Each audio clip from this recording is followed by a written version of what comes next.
Once upon a time, having a flat Earth was one of the oldest human beliefs. Despite centuries of progress and modern scientific discoveries, it has somehow managed to find new followers in our modern age. Those who attempt to prove this belief using scientific findings often paint a peculiar picture of our world.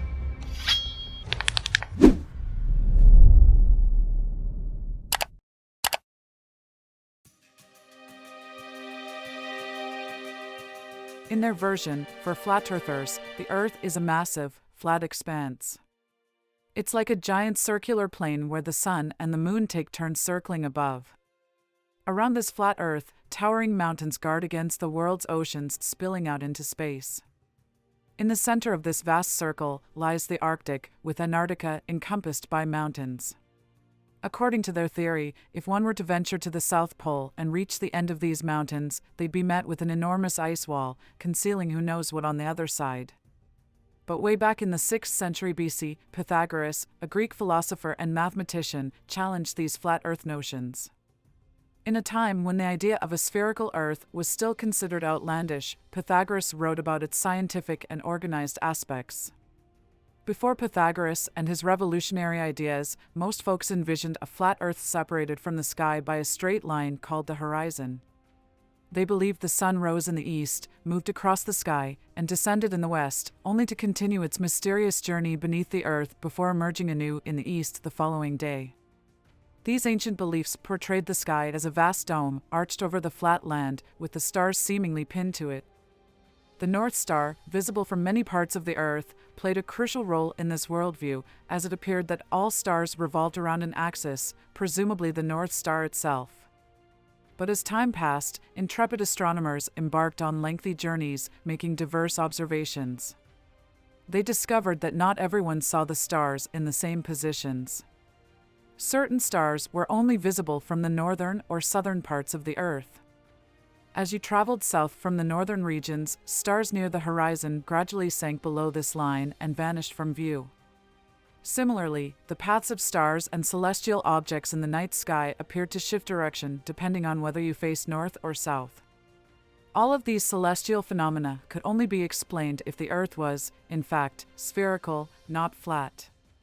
The most compelling evidence, perhaps, lies in the Earth's shadow. When the Earth passes between the sun and the moon, it casts a shadow that unmistakably reveals its spherical shape. A far cry from the expected flatness. To understand night and day on a flat Earth, one would need to concoct elaborate theories about light and its behavior. Without such explanations, it would be impossible to account for the dark side of the flat Earth when the sun is clearly above it. This would inevitably lead to notions akin to those of ancient civilizations, suggesting that the sun and moon descended beneath the flat Earth's surface during part of the day. These ideas would open up intriguing questions about what lies beneath this subterranean world. Moreover, when considering the other planets in our solar system, all of which appear spherical when observed from Earth, it becomes baffling to imagine why Earth would be the odd one out, flat and smooth.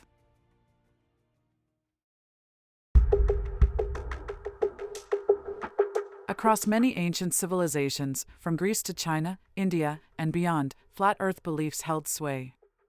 Hindu mythology, for instance, depicts a flat Earth with 4 elephants supporting it. These colossal creatures, in turn, stand upon a turtle, floating in an infinite sea. In ancient China, the Earth was thought to be flat and square, with the sky forming a dome overhead. Curiously, they considered the heavenly bodies to be spherical, possibly because some of these celestial objects were visible in the night sky, revealing their true shapes. Even in depictions from ancient Egypt, the goddess of the sky, Nut, casts a shadow over the flat Earth, while the god of the earth lies spread out beneath. At sunset, this god swallows the sun, which then travels through her body to rise on the other side of the Earth the following morning. Various religious texts also contain references to a flat Earth, with descriptions of 4 angels positioned at its corners. In Daniel's dream, there's mention of a tree visible from the ends of the Earth, implying that the author believed in the Earth's flatness. While similar ideas can be found in the Quran, some Muslim thinkers offered differing views.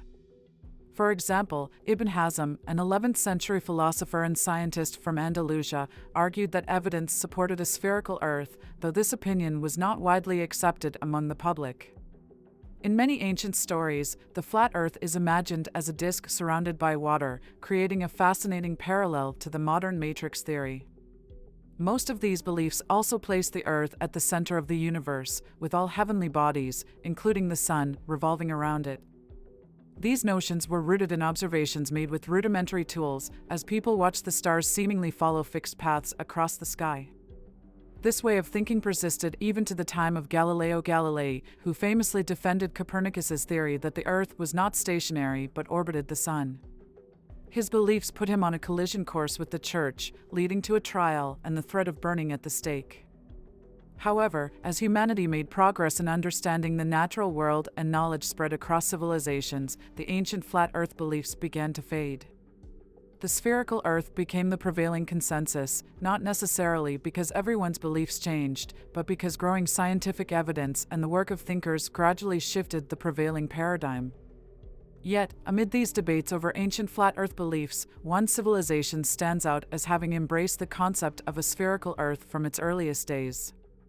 It's a civilization rooted in one of the oldest known human cultures, where scientific and mystical ideas blend seamlessly with the myths and beliefs of its ancestors.